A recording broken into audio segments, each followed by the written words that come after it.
گجری زبان اور اردو کی تاریخ اور اس کے آغاز پر لکھی گئی کتاب اردو کے خالق گجری زبان میں ایم فل اور پی ایچ ڈی کرنے والے اسٹوڈنٹس کے لیے ریکمینڈیڈ بک ہے۔ اس کتاب کا 5واں باب گجری زبان کے علاقائی نام راجستھانی، میواڑی، مارواڑی، میواتی اور گجراتی۔ ایک دور ایسا گزرا کہ گجری جو ہے وہ پورے برصغیر کی زبان تھی۔ پورے برصغیر کے اندر گجری بولی جاتی تھی، سمجھی جاتی تھی، اور اس میں بڑا ادب تخلیق ہوا۔ جو بھی بیرونی حملہ آور آتے رہے یا دوسرے ممالک سے جو لوگ آتے رہے، وہ پھر علاقوں کے نام سے زبانوں کو پکارتے رہے۔ دکن سے دکنی کہہ دیا، میوات سے میواتی، گجرات سے گجراتی۔ اس بات کو جانے اور جانچے بغیر کہ ان علاقوں کے رہنے والے اپنی زبان کو کس نام سے پکارتے ہیں، آج یہی ہمارا موضوع ہے۔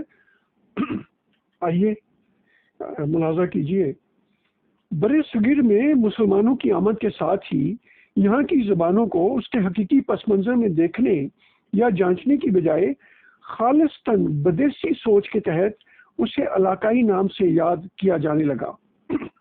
اس خطے میں خواہ کوئی بھی زبان بولی جاتی ہو، اس کے اصل نام سے قطع نظر اسے مخصوص علاقے کی زبان کا نام دیا گیا، جس کی واضح مثالیں ہند سے ہندی، دہلی سے دہلوی، میرٹھ سے میرٹھی، راجستھان سے راجستھانی، دکن سے دکنی، گجرات سے گجراتی، میواڑ سے میواڑی، میوات سے میواتی اور مدراس سے مدراسی وغیرہ۔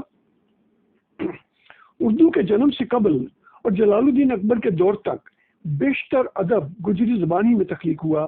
گجری دبستان اور گجری زبان و ادب کی روایت سے اردو کا خمیر اٹھا۔ قدیم شعراء کے کلام سے ان ادوار کی نقشہ کشی ہوتی ہے کہ کس طرح برصغیر میں گجری زبان نے رابطے کی زبان کا فریضہ بطریق احسن سر انجام دیا، اور پھر گجری کے دریا دلی ملاحظہ ہو کہ مغلوں کی فارسی و ترکی اور ساحل گجرات پر لنگر انداز ہونے والے تاجروں کی عربی زبانوں کے الفاظ اپنے اندر سمو کر کس طرح بیرونی تاجروں، حکمرانوں اور سیاحوں کی اجنبیت کا مداوا کیا کہ قدیم گجری کی ترقی یافتہ شکل یعنی جدید گجری یا اردو بن کر ان کے جذبات و احساسات کی ترجمان بن گئی۔ ماہر لسانیات و علم الاصوات کے مطابق ہزارہ، سوات، جموں و کشمیر، شمالی علاقہ جات اور دیگر علاقوں میں بولی جانے والی گجری زبان کے لہجوں میں معمولی فرق پایا جاتا ہے۔ گریرسن نے موازنے اور تقابلی جائزے کے ساتھ ثابت کیا ہے کہ سوات میں بولی جانے والی گجری اور راجستھان کی میواڑی، میواتی اور راجستھانی سینکڑوں میل کے درمیانی فاصلے کے باوجود حیرت انگیز طور پر مماثلت رکھتی ہیں۔ اس حوالے سے گریرسن کی تصنیف لنگوسٹک سروے آف انڈیا بہت اہمیت کی حامل ہے۔ گریرسن کی اسی تصنیف لنگوسٹک سروے آف انڈیا کے حوالے سے قائد اعظم یونیورسٹی کے national institute of Pakistan studies نے ایک رپورٹ اور ایک کتاب شائع کی جس کا عنوان ہے socio linguistic survey of northern Pakistan. آئیے اسے ملاحظہ کرتے ہیں۔ گریرسن شمال مغربی ہندوستان میں بولے جانے والے راجستھانی لہجے اور گجری زبان میں گہرا تعلق قرار دیتا ہے۔ بیلے نے گجری اور میواڑی میں مماثلت کی جانب اشارہ کیا ہے۔ گریرسن کہتا ہے کہ گجری کی گرامر راجستھانی کے ایک دوسرے لہجے میواتی سے تقریباً ملتی جلتی ہے۔ اس میں ایک دو حوالوں سے فرق پایا جاتا ہے جہاں یہ میواڑی سے قریب تر ہے۔ گریرسن کے مشاہدے کے مطابق گجری میواتی کی نسبت زیادہ قدیم شکل اپنائے ہوئے ہے۔ بہت سے گجری الفاظ اپنی ترقی کی آخری منزل پر ہیں۔ گریرسن کے مطابق شمال مغربی پاکستان کی وادی سوات میں گجر قوم کا ایک قبیلہ چوہان کہلاتا ہے۔ سینکڑوں میلوں کے درمیانی فاصلے میں متعدد مختلف زبانوں کے باوجود دو لسانی گروپوں کے درمیان ربط اور یکسانیت کا وجود بہت سے تاریخی سوالات کو جنم دیتا ہے کہ گجر کون ہیں اور وہ کہاں سے آئے ہیں۔ برصغیر کے ان دور دراز خطوں میں لسانی یکجہتی لسانیات کے ماہرین اور مورخین کے لیے دلچسپی کا سامان لیے ہوئے تھی، لہذا ہر محقق اور مورخ نے مختلف النوع آراء کا اظہار کر کے نتائج اخذ کیے۔ اس تناظر میں ایک نئی بحث کا آغاز ہو گیا کہ وسط ایشیا کے خطے گرجستان، جسے جارجیا یا گورجیا بھی پکارا جاتا ہے، سے برِ صغیر پر حملہ آور ہونے کے بعد کچھ لوگ شمال مغربی ہندوستان اور بالخصوص سوات کے علاقہ میں آباد ہو گئے، جبکہ باقی گجر قبائل راجستھان اور گجرات کی جانب پھیل کے چلے گئے، یا دوسری صورت میں تمام گجر قبائل مذکورہ علاقوں میں اپنا اقتدار مستحکم کرنے کے بعد شمال مغربی علاقوں کی جانب نقل مکانی کرتے وقت دربار کی گجری زبان کو اپنے ہمراہ سوات یا ہزارہ لے گئے۔ گریرسن نے میواتی سے ملتے جلتے راجستھانی لہجے کی وادی سوات جیسی دور دراز جگہ میں موجودگی کی دو تھیوریاں پیش کی ہیں۔ ایک تھیوری تو یہ ہے کہ کچھ گرجر جو ہنوں کے ساتھ انڈیا آئے سوات میں مقیم ہو گئے، جہاں انہوں نے اپنی زبان کو قائم رکھا، جبکہ دوسرا گروہ اپنی زبان ساتھ لیے ہوئے راجستھان جا پہنچا۔ دوسری تھیوری جس سے سمتھ بھی متفق ہے وہ یہ ہے کہ 9ویں صدی میں جب گرجر شمال اور شمال انڈیا تک وسیع ہوا تو گجروں نے راجستھان سے مغرب کی جانب نقل مکانی کی تو اپنے ساتھ راجستھان کے دربار اور دارالحکومت کی زبان بھی ساتھ لے گئے۔ راجستھان سے پنجاب اور شمال مغربی ہندوستان کی جانب مہاجرت کے خیال کو تقویت پہنچاتے ہوئے درشن سنگھ مانکو اپنی تصنیف دی گجر سیٹلمنٹس کے صفحہ نمبر 15 پر لکھتے ہیں، ہوشیارپور شوالک کے گجر راجستھان کے علاقے جے پور کی زبان سے بہت زیادہ یکسانیت رکھنے والی گجری زبان بولتے ہیں جو راجستھانی سے ملتی جلتی ہے، جس سے اس خیال کو تقویت ملتی ہے کہ انہوں نے راجستھان ہی سے نقل مکانی کی تھی۔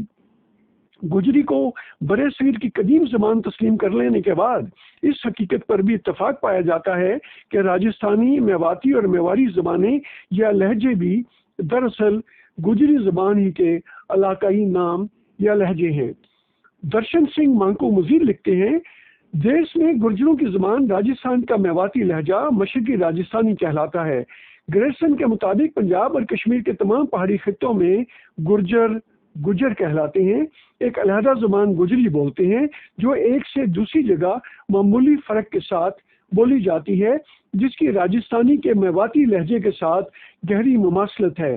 پنجاب کے پہاڑی اضلاع کے گجر ایسی گجری زبان بولتے ہیں جو بنیادی طور پر ہزارہ میں بولی جانے والی خالص گجری زبان اور مقامی پنجابی کے مکانیکی مکسچر پر مبنی ہے۔ پنجاب کے پہاڑی اضلاع شمال مغربی پنجاب اور چمبا سے لے کے مغربی نیپال تک کے علاقے میں آباد گجر قوم کی زبان کی مشرقی راجستھانی اور بالخصوص میواتی لہجہ سے قریب گہری یکسانیت واضح طور پر گجروں کی راجستھان سے نقل مکانی ظاہر کرتی ہے۔ جہاں انہوں نے اس زبان کو حاصل کیا وہ دہلی سے ہوتے ہوئے وادی جمنا، پھر مغرب میں شمال مغربی پہاڑی علاقوں اور مزید شمال میں ہمالیہ تک پھیل گئے۔ ان علاقوں میں گجروں نے کلی یا جزوی طور پر اپنی پرانی زبان کو قائم رکھا۔ گجری زبان کو ایک سنگم اور سنگاسن کی حیثیت حاصل ہے جس سے برِ صغیر کی تمام زبانوں، بولیوں اور لہجوں نے استفادہ حاصل کیا، اور اگر یوں کہا جائے کہ اس خطے کی مشترک اور ماں بولی ہونے کا اعزاز صرف گجری زبان ہی کو حاصل ہے تو بے جانا ہوگا۔ دیگر زبانوں کی طرح پنجاب کے ساتھ بھی اس کا گہرا لسانی رشتہ قائم ہے۔ حقیقت تو یہ ہے کہ گجری دیگر تمام زبانوں کے درمیان ایک پل اور رابطہ کار کے فرائض سر انجام دیتی ہے۔ جے سی شرما گجری اور پنجابی کے لسانی تعلق کا تعین کرتے ہوئے اپنی تصنیف کے صفحہ 94 پر لکھتے ہیں، علاقائی طور پر منسلک زبانوں کے علم الاصوات اور جملہ خد و خال سے گجری زبان مماثل ہے۔ بے شک لفظوں کی ساخت راجستھانی سے ملتی جلتی ہے۔ شرما نتیجہ اخذ کرتے ہوئے قرار دیتا ہے کہ اگر ہم جملہ خد و خیال کو ذہن میں رکھیں تو ہم گجری کو پنجابی اور راجستھانی کے درمیان پائیں گے۔ برِ صغیر میں دو ابہرنشوں نے اپنی علیحدہ شناخت تسلیم کروائی، مشرقی یا مدھیہ دیسی ابہرنش شور سینی کہلوائی، جبکہ مغربی ابہرنش نے گجر یا گجری کے نام سے شہرت پائی۔ یہی گجر ابہرنش زمانہ ما بعد میں علاقے کی نسبت سے راجستھانی کہلوائی۔ The story of Rajasthani literature کے مصنف ڈاکٹر ہیرا لال میشواری اپنی تصنیف کے صفحہ نمبر 4 پر تحریر فرماتے ہیں،